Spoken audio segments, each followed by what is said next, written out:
আজকের ভিডিওটি একজন সফল উদ্যোক্তাকে নিয়ে। আসসালামু আলাইকুম বন্ধুরা, এআর অ্যাগ্রো ফার্মের পক্ষ থেকে আজকে আমরা এসেছি ঝিনাইদহ জেলার কোষচাঁদপুর উপজেলার দোড়া ইউনিয়নে রায়হান জৈব কৃষি প্রকল্প। চলুন প্রথমে আমরা ভেতরে যাই। এই প্রকল্পটিতে কি কি রয়েছে। প্রথমে ঢোকার পরে বাম পাশে আমরা একটি বিল্ডিং দেখতে পেলাম, যেখানে লেখা রয়েছে রায়হান জৈব কৃষি প্রকল্প অফিস শাখা। এরপরেই ছোট মিনি ট্রাক্টর, তার পাশেই একটি রুম রায়হান পার্ল হারবার, যেখানে প্রশিক্ষণ দেওয়া হয়। এর পাশেই মুক্তা গবেষণাগার। আমরা এখানে আসার পর জানতে পারি এখানে আজকে কমলা হারভেস্ট হচ্ছে। দেখতে পাচ্ছেন আমরা যে পাশ দিয়ে যাচ্ছি, রাস্তার দুপাশেই কমলার ট্রে রাখা রয়েছে, যেটা প্রতি ট্রেই কমলাতে ভরপুর। সদ্য গাছ থেকে পাড়া কমলা অনেক সুন্দর দেখতে হয়। রাস্তার দুপাশেই কিন্তু কমলা গাছ। এই কমলা দেখলেই সবারই খেতে ইচ্ছা হবে। কমলার সাইজটাও কিন্তু বেশ বড়। এখনও ভালোভাবে কমলার হলুদ কালার আসে নাই, তবে এগুলাই বাজারে দেওয়ার জন্য উপযুক্ত, কারণ কালার চলে আসলে সেগুলো বাজারে বিক্রি করতে করতেই কমলাগুলো নষ্ট হয়ে যায়। এর জন্যই এরকম কাঁচা অবস্থায় কমলাগুলো পেড়ে ফেলা হয়। এই প্রজেক্টের মালিক এবং পরিচালনায় রয়েছেন ডক্টর নজরুল ইসলাম, যিনি জাপান থেকে পিএইচডি করে এসেছেন এবং এবছর অর্থাৎ 2024 সাল তিনি সফল উদ্যোক্তা হিসেবে জাতীয় পদকও অর্জন করেছেন। নজরুল স্যারের সাথে আমার পরিচয় 2022 সালে মুক্তা চাষের মাধ্যমে। এই প্রজেক্টে আমি প্রায় সময়ই ঘুরতে আসি এবং স্যার থেকে অনেক ধরনের বুদ্ধি পরামর্শ নিয়ে থাকি। স্যার খুবই আন্তরিক একজন মানুষ। আপনারা যারা উদ্যোক্তা হতে চান অথবা এই ধরনের কাজ করতে চান, তারা স্যারের সাথে যোগাযোগ করতে পারবেন। স্যার যে একজন কমলা চাষি শুধু তা নয়, স্যার একজন সফল মুক্তা চাষি, সফল মাছ চাষি, সফল কমলা চাষি। তার সাথে সে কিন্তু ড্রাগনও চাষ করে থাকে। এবছর দেখলাম সে বস্তায় আদাও চাষ করেছেন। আজকের ভিডিওতে আপনাদেরকে ঘুরে ঘুরে সবই দেখানোর চেষ্টা করব। এখন এখানে স্যার নিজেই কিন্তু এই কমলা হারভেস্ট করতেছেন। স্যারের ওয়াইফ তাকে সাহায্য করছেন। এই জায়গাটা অনেক নিরিবিলি একটা জায়গা। এই প্রজেক্টের চারিপাশেই মাঠ, যেখানে সবজি আবাদ হয়, তার মাঝখানে স্যার এই প্রজেক্টটি করেছেন। এই প্রজেক্টের দুইটা পুকুর রয়েছে, যেখান থেকে মাটি কেটে এই মাঠের থেকে কিন্তু এই জমিটা উঁচু করা হয়েছে এবং এই যে প্রজেক্ট এটা কিন্তু করা হয়েছে। এবং আপনারা খেয়াল করছেন যে এখানে কিন্তু পুকুরের চারিপাশে সবজি আবাদ করা হচ্ছে।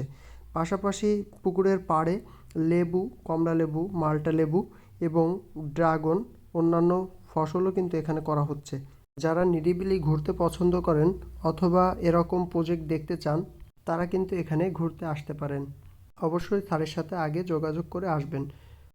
এখানে স্কুল, কলেজ, বিশ্ববিদ্যালয় অনেক জায়গার শিক্ষার্থীরা কিন্তু এখানে ঘুরতে এসেছে। আগামী সপ্তাহেও কুষ্টিয়া বিশ্ববিদ্যালয়ের শিক্ষার্থীরা আসবেন। তো চলুন, এখন এই কমলালেবু নেওয়ার জন্য অলরেডি ব্যাপারীর লোক চলে এসেছে। চলেন দেখি তারা এটা কিভাবে প্যাকিং করে এখান থেকে নিয়ে যায়। এখানে টোটাল 4 জন লোক আসছে। একজন লেবু এনে দিচ্ছে, একজন দেখেন ওখানে বসে ক্যারেটের মধ্যে কাগজ দিয়ে তার ভিতরে কমলা লেবু সাজিয়ে দিচ্ছে, আর একজন এখান থেকে বাতিল কমলা, যেটা হচ্ছে সাইজের ছোট, সেগুলো আলাদা করতেছে। বাজারে আমরা যেমন লেবু দেখতে পাই সেগুলো কিন্তু প্রায় শুটকা শুটকা একটা ভাব চলে আসে, কিন্তু এগুলো যেহেতু সদ্য গাছ থেকে পাড়া হয়েছে, এগুলো দেখতে অনেকটাই টাটকা ধরনের এবং খুবই সুন্দর, দেখলেই খেতে ইচ্ছা হবে। এখানে কিন্তু দেখতে পাচ্ছেন অনেক লেবু পাড়া হয়েছে, এখনও কিন্তু লেবু হারভেস্ট চলতেছে। গতকালও এই জায়গা থেকে তারা লেবু নিয়ে গেছিল। গতকালকে এখান থেকে টোটাল লেবু গিয়েছিল 180 কেজি। আজকে এখন মাপ চলবে, মাপের শেষে বলা যাবে যে কতগুলা হয়েছে। লেবুগুলা সাইজ বড় হয়, ওজনটাও বেশি আসছে। এখানে 3টা পাড় কমলা রয়েছে, তার মধ্যে মাত্র একটা পাড়ের কমলা 2 দিন ধরে পাড়া হচ্ছে। এখনও আরও 2টা পাড় বাকি। স্যারের টার্গেট এই এক পাড় থেকে 400 কেজি মতো কমলা সে হারভেস্ট করতে পারবে। যেহেতু 180 কেজি অলরেডি চলে গিয়েছে, এখন আজকে বাদবাকিগুলা দেওয়ার কথা। এক ট্রের কমলা সাজানো প্রায় শেষের দিকে, আর এক স্তর সাজাতে পারলে এক ট্রে হয়ে যাবে। প্রতিটি স্তরে স্তরে কাগজ দিয়ে দেওয়া হচ্ছে, এতে করে কমলাগুলা অক্ষত অবস্থায় দোকানদারের কাছে পৌঁছাবে। এখানে যে কমলাগুলো দেখছেন এগুলো ঢাকাতে চলে যাবে আজকেই। এখন বেলা 2টা বাজে, এগুলো রাত্রে ঢাকাতে চলে যাবে। আর একটা জিনিস লক্ষ্য করছেন কিনা, এখানে প্রতিটি কমলাই কিন্তু প্রায় একই শেপের, একই সাইজের। দেখতেও যেমন সুন্দর, খেতেও কিন্তু তেমনই মিষ্টি এবং সুস্বাদু। ভাইয়েরা কাজের ফাঁকে এখান থেকে কিন্তু কমলা খাচ্ছে। অনেকেই বলে থাকে কমলা চাষ করলে সেই কমলা নাকি টক হয়, বাংলাদেশের কমলা মিষ্টি হয় না। কিন্তু স্যার যে পদ্ধতিতে চাষ করেছে এই কমলা মিষ্টি এবং রসালো। আপনারা যারা উদ্যোক্তা হতে চান অথবা কমলা চাষে আগ্রহ আছে তারা স্যারের সাথে কথা বলতে পারেন, পরামর্শ নিতে পারেন। স্যার এখানে চারাও বিক্রি করে, ভালো মানের চারাও নিতে পারবেন কম দামে। বর্তমানে ছাদ বাগানেও অনেকে কমলা চাষ করতেছেন। কমলা চাষে কমলা মিষ্টতা আনার জন্য গাছের গোড়ায় যদি রোপণের আগে রাবিশ অথবা ইটের গোড়া তার সাথে কিছু ছাই দেওয়া হয় তাহলে কিন্তু এই কমলা মিষ্টতা আসে। দেখতে দেখতে ক্যারেট কিন্তু সাজানো হয়ে গেছে। এখন ক্যারেট ওজন দেওয়া হচ্ছে, প্রতিটি ক্যারেটে 25 কেজি করে কমলা যাবে। এখানে বেশি হয়ে যাওয়ার কারণে কিছু কমলা এখান থেকে নামিয়ে রাখা হচ্ছে। এই 25 কেজি করেই দোকানে দোকানে চলে যাবে। কমলা কিন্তু সাজানো খুবই সুন্দর হয়েছে, এতে করে কমলাগুলা চাপ লাগলেও নষ্ট হবে না। চলেন এখন আমরা এই প্রজেক্টটা ঘুরে দেখি। আপনাদেরকে বলেছিলাম স্যার কমলার চারা বিক্রি করে, এখন সে চারাগুলোই প্রথমে দেখব। এখানে স্যার চারা করে রাখছে ছোট করে নার্সারি। যারা এখানে ঘুরতে আসে অনেকেই কিন্তু এখান থেকে চারা নিয়ে যায়। সামনের যে চারাগুলো দেখছেন প্রতি পিচ এখানে 50 টাকা করে বিক্রি হয় এবং পেছনে যে বড় চারাগুলো আছে সেগুলো 100 টাকা করে বিক্রি হয়। এই সবই স্যার নিজে নিজেই করে এবং এখানে কিন্তু স্যার পেঁপের বীজও দিয়ে রাখছে। স্যারের এখানে দেশীয় বড় জাতের পেঁপের বীজ এবং চারা পাওয়া যায়। এখন আমরা এখানে যে দেখতে পাচ্ছি এগুলা কিন্তু সবই কমলা গাছ। দেখেন কি সুন্দর ফল হয়েছে। এখানে এখন হারভেস্ট হয় নাই, এটা পরে হারভেস্ট হবে। এখানে খুবই সুন্দর দেখা যাচ্ছে এবং অনেক কমলা হয়েছে।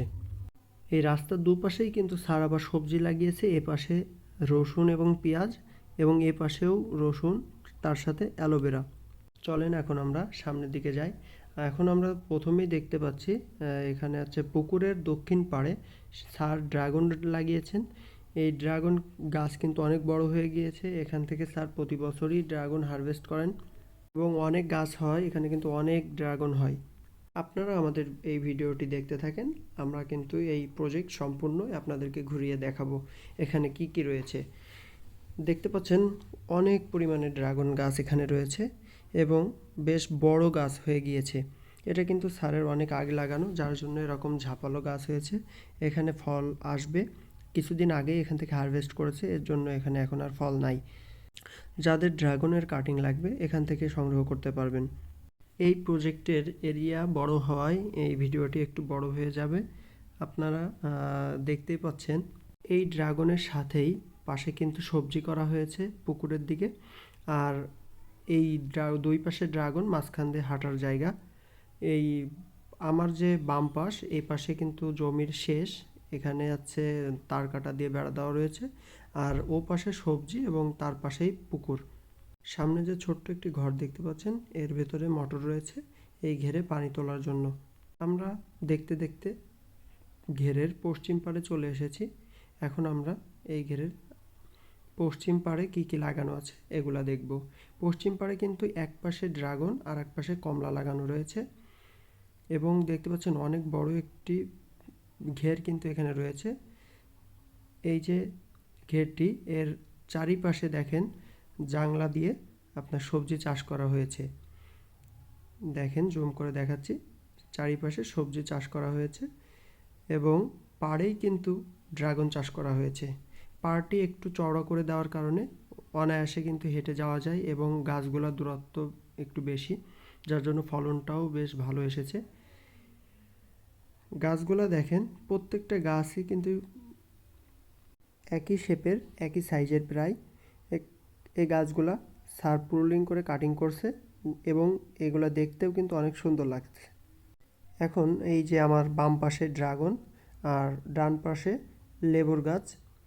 এই লেবুগুলো হচ্ছে আপনার কমলা লেবু আছে এবং মালটা আছে। আর নিচেই সবজি, তার সাথে পুকুর। এই পুকুরে কিন্তু বা ঘেরে মাছ চাষ হচ্ছে, সাথে ঝিনুক চাষ হচ্ছে।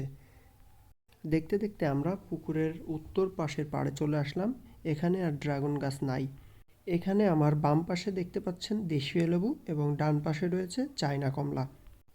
দেশীয় যে লেবু আমরা ভাতের সাথে খেয়ে থাকি সেটাই কিন্তু এখানে রয়েছে। আর এই যে চায়না কমলা। প্রত্যেকটা গাছেই কিন্তু এখন ফলন রয়েছে। ক্যামেরাতে ভালো বোঝা যাচ্ছে কি না, এখানে প্রত্যেকটা গাছে ফলন রয়েছে। আর এই আছে দেশীয় যে লেবু, এখানে দেশীয় লেবু দেখেন কি পরিমাণে ঝাঁপালো গাছ হয়েছে।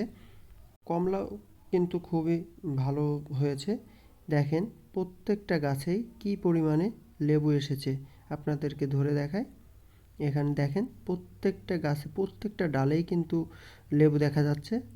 অনেক পরিমাণে লেবু এখানে হয়েছে। এই লেবুগুলোর সাইজ ছোট, তারপরেও এক একটা গাছে যে পরিমাণে লেবু হয়েছে, আমার ধারণা এখানে 30 থেকে 40 কেজি অনায়াসে এক একটা গাছ থেকে লেবু সংগ্রহ করা যাবে। লেবুগুলো অলরেডি পাকা পাকা অবস্থায় চলে আসছে।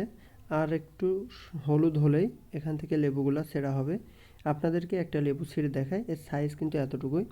আমার যে বাম পাশে লেবুগুলো দেখছেন, এই লেবুগুলো দেশীয় লেবু। এই লেবুগুলো তো এখানে অনেক পরিমাণে হয়, যার জন্য এই লেবুগুলো অনেক সময় এখানে পচে যায়। আর যে কমলা লেবু দেখছেন, এগুলো ব্যাপারীরা এসে এখান থেকে নিয়ে যায়। অনেক পরিমাণে লেবু হওয়ায় এখানে সহজেই এগুলা বিক্রি হয়ে যায়, ব্যাপারীরা এসে একেবারেই নিয়ে চলে যায়। দেখেন কি পরিমাণে লেবু হয়েছে, মাশাআল্লাহ, অনেক সুন্দর। এগুলা দেখতেও কিন্তু অনেক ভালো লাগছে। প্রত্যেকটা গাছেই কিন্তু ফলন খুবই সুন্দর এসেছে, মাশাআল্লাহ। এখানে কোনো গাছেই যে কমতি তা কিন্তু নয়। আপনারা যারা সশরীরে দেখতে চান এসে দেখতে পারেন।